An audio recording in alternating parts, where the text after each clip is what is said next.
Okay guys, no? So, 4 working weeks natin itong trinabaho while we are in our modified GCQ ba? GCQ, no? So, pagpasok mo, ito na ang itong bubungod sa yung view. This is a 40 square meter condominium unit here in Bayshore, Parañaque. So, ito na, dining area. So, sa dining area, I use 4-seater circular dining table. Bakit circular? Kasi kung mapapansin nyo, medyo makanto tong space. Yan. So, sa area na to, naglagay ako ng wallpaper. This is the column eh. Andiyan yung column, tapos nandun yung panel board. Tapos meron tayong nilagay ditong traveler's palm. So, since maliit yung condo and gusto ng client ng real plants, mababantayan naman niya. Yan. So, ito yung provide sa atin ng pampalinis ng hangin sa buong unit. Yan. So, mahilig ako sa lights, di ba nabanggit ko sa inyo. So, yung drop light na ginamit ko is actually made of wood para terno natin siya dito sa ating sa ating dining table. Ayan. So, yung drop light pa lang mismo or yung pinaka-light, na natin siya, work of art. So, itong wall na to actually, puro window siya kung mapapansin nyo. So, I use blinds, combi blinds, para for privacy, pero pwede mo siyang buksan, hindi ka naman masyadong kita sa loob. And then, pwede mo rin siya i-block out kapag masyadong mainit. So, ayan. So, sa kabilang side, nandito na yung ating pinaka-kitchen area. So, this kitchen actually is gawa ng developer. The kitchen actually is okay na siya, maganda. Hindi katulad ng ibang developer na tinipid yung kitchen. So, dito okay naman siya. So, wala tayong scope masyado na ginawa dyan.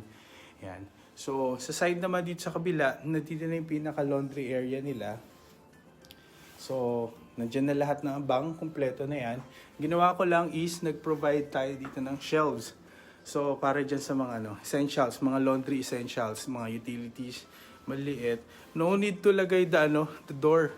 Kasi okay naman siya, yo. As long as i-maintain mo siyang malinis, okay siya. Tapos dito sa side, nandito yung abang for the refrigerator. So, dito natin siya nilagay.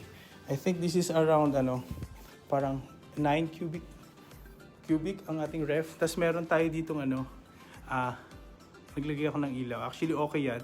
Pag pumalakpak ka, ilaw yan. Ayun, umilaw siya. Maganda yan paggabi. Sensor yan, sound sensor. Tapos, doon naman sa kabila, nandun na yung ating living area. So, maliit lang yung living area.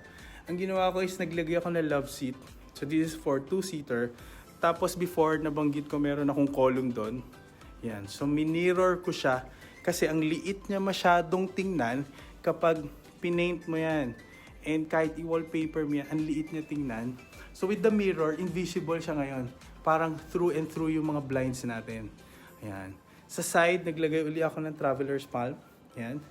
So ito yun. Ito yung plants natin nilagay. And I put my signature na bronze mirror. Pampaluwag din yan ng space. So titingnan nyo guys, sobrang luwag ng space ngayon. Unlike before. Ayan. So, yan yung pinaka-view mo. Very cozy. So, ayan guys, no? Ang gusto kasi na client na pag-usapan namin, ang pinaka-theme na magiging condo niya is Zen. Tapos, iwas tayo sa masyadong puti. Yung medyo girly-girly ang style. Since meron siyang 4 boys. So, kailangan neutral. Pero at the same time, gusto mo i-achieve yung pagiging cozy ng unit, no? Yung medyo classy, elegante. Na kahit maliit siya, very nice pa rin. Tapos malamig sa mata. So, itong area niyan, dining area. Tapos nandun yung living. So, ayan. So, what we did sa living area. So, ito, gusto ko magkaroon ng texture. Itong wall na to. Actually, this is a gypsum board from the developer. My initial plan is lagyan siya ng wood. Hindi kasi nila provide yung door. No? So, since nasa GCQ tayo, napakahirap kumuha ng constructions, mga permit, I decided to go for a glass. So, sa glass kasi, since concrete ito lang yung magiging support. So, enough para maitayo natin yung ating glass door. Medyo expensive lang siya, pero okay yun siya. Maganda, bumagay naman siya. So, ayan yun. So, ayan, textured yung ating wallpaper in a silver, gray, and black. Na parang siyang hinabi, kung mapapansin nyo. Ayan, may kita nyo yung texture niya. Hindi lang siya basta what you call this, wallpaper na parang print out digitally. Talagang meron siyang texture. Tapos, ang ating console is in a gray, duco finish. Tapos, gumamit tayo ng accent na parang mga mga metal sa handle. Ayan, on the gray side pa rin siya. So, hindi rin natin ma-mount yung TV natin. So, mataas yung kinuha ko, chest of drawers, para pag umupo ka, ayan, eye level mo yung television. This is a 55 inches Samsung Smart TV. Tapos, carpet. For the carpet, hindi ako naggamit ng masyadong, ang tawag dito, shabby ba tawag doon? Shabby carpet. I don't know, nakalimutan ko na. So, ayan, textured siya on a white, yan, gray, parang map yung finish, yung design niya. Hindi rin siya ganun ka-prone sa dumi, yung ganyang pattern. Tapos naglagay ako doon ng dalawang ottoman. Ito na yung magiging accent niya. So, kakulay siya ng ating sofa. Yan. And then gray uli. Yan. Extra additional upuan para sa living area. Tapos I used two parang level na center table, ayan, on a marble and a black na glass finish. So ayan. So mapapansin nyo guys, sobrang ano lang siya, minimal furnishing kasi the space doesn't require na masyadong maraming laban kasi sisikip. So right now yan ang itsura niya. Okay. Tapos ang ating ilaw, yan, mahilig tayo sa ilaw. So artwork uli yung ginamit kong light. Ayan. Kasi ang lights kasi natin, hindi lang siya basta ilaw. Kailangan may design palate. Kasi isa to sa nagbibigay na parang additional factor na gumanda yung unit mo kapag maganda yung lights mo. Ayan.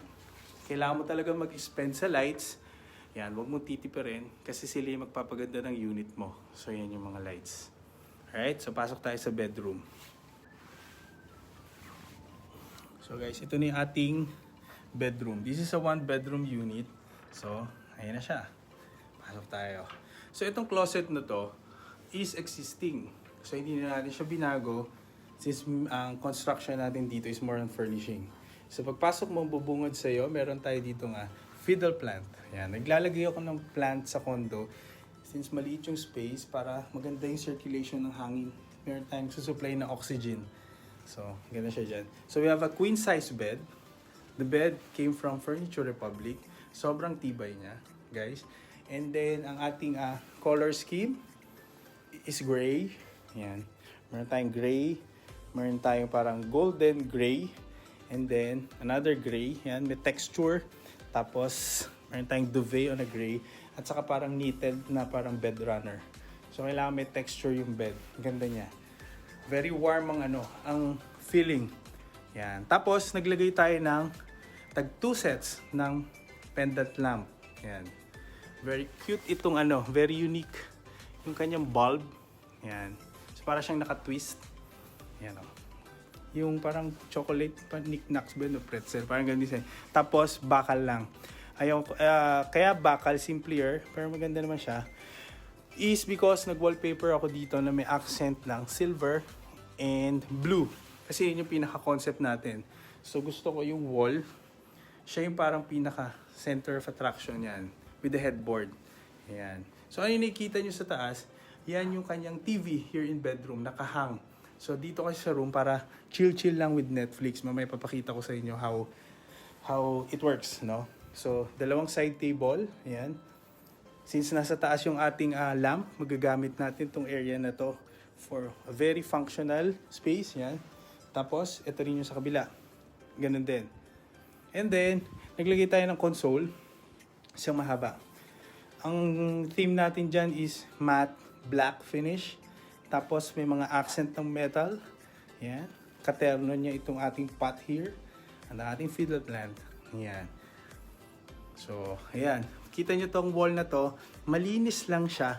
Kasi, yan yung TV natin. So, ang kailangan lang gawin is isara ang ating curtain. Yan. Curtain natin, sheer and drapes, bluish gray. Ito yon, galing kay Miss Jasmine. So, pag sinara mo na yan, saan na may rod natin dito? Yan. Didilim na, no? Pwede na tayo mag-Netflix. Chill. So, the projector, magpo-project siya ngayon dito sa wall. Okay. Patayin natin yung ating lights para makita natin yung... So, yan. So, paggabi, Actually, umaga lang ngayon. Ganyan siya kalinaw. Dali, nakaharang tayo eh. Lakasan natin.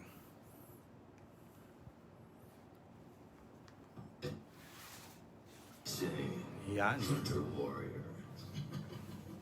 Hunter Warrior? This is ano guys, 100 inches yan, no? May sinihan ka na sa loob ng iyong condo. Since GCQ ngayon, bawal lumabas. Yan. Yan ang ating chill area. Yon. Lino guys, oh.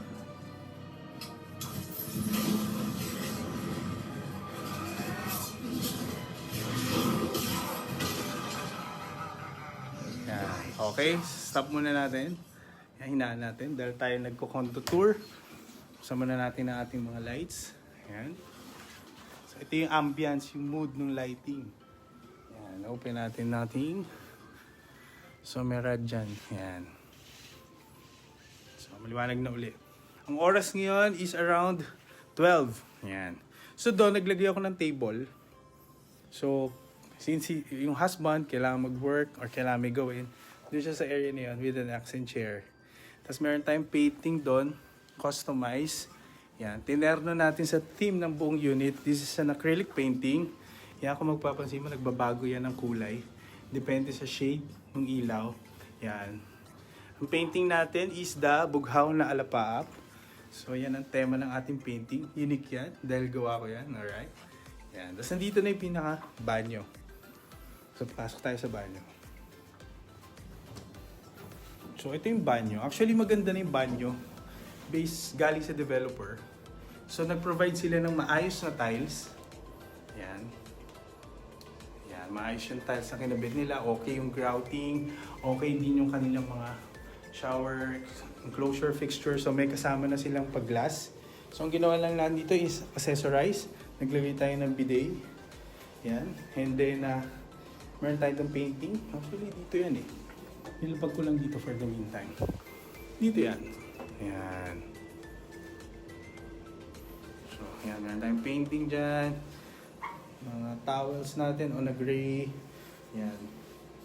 Tapos, meron tayo ditong para sa sword clothes basket. So, yun. So, ito na yung pinaka bedroom. Ang ganda guys, oh. Very cozy. Yung feeling.